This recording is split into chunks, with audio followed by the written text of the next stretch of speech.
I'm going to show you what to do if you encounter a traction motor error on Cobi. Now the first thing you want to check is the brush and the hopper. And before we check those two pieces, we want to remove the recovery tank so we can lean Cobi on its back.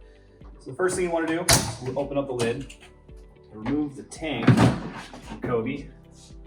Now it is very important you take that tank out first before lowering Cobi on its back.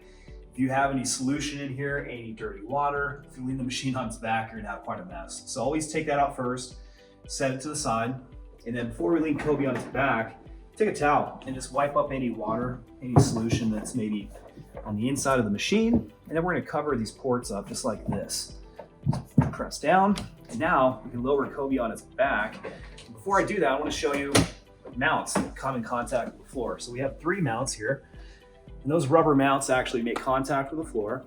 So when you lean it on its back, you're gonna slowly lean it back using your foot as a stopper just behind the machine. Slowly and carefully lower it just like that.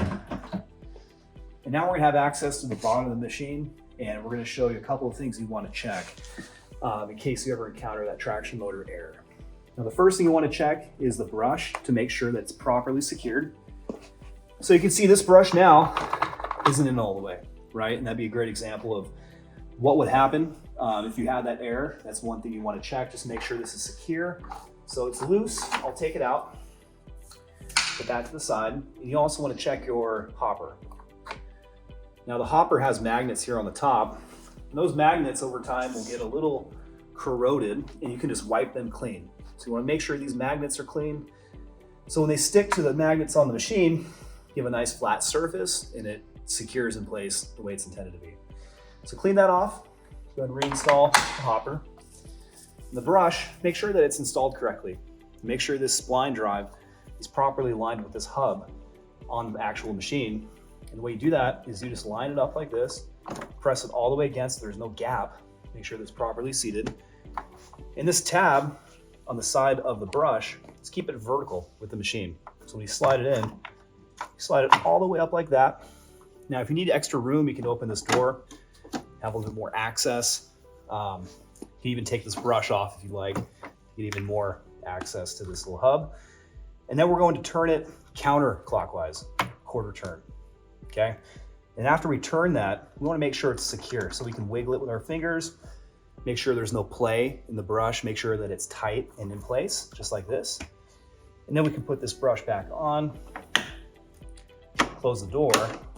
Now we know the brush is secure. We know there's no debris in the hopper. We know the hopper is properly installed. And now we can flip Cobi back up on its wheels. Using the handle, just gently raise Cobi. Take your time, be careful, set it back on its wheels. And then from here, you can open the door, remove that towel that we had placed inside the recovery area, and go ahead and slide the tank back in. Now this tank only goes in one way. Notice this handle falls forward, meaning you can't put the tank in backwards. It goes just like this. Handle goes forward. And then before you start cleaning, when you shut this lid, you want to make sure that it's properly secured and it's completely tight down on the tank.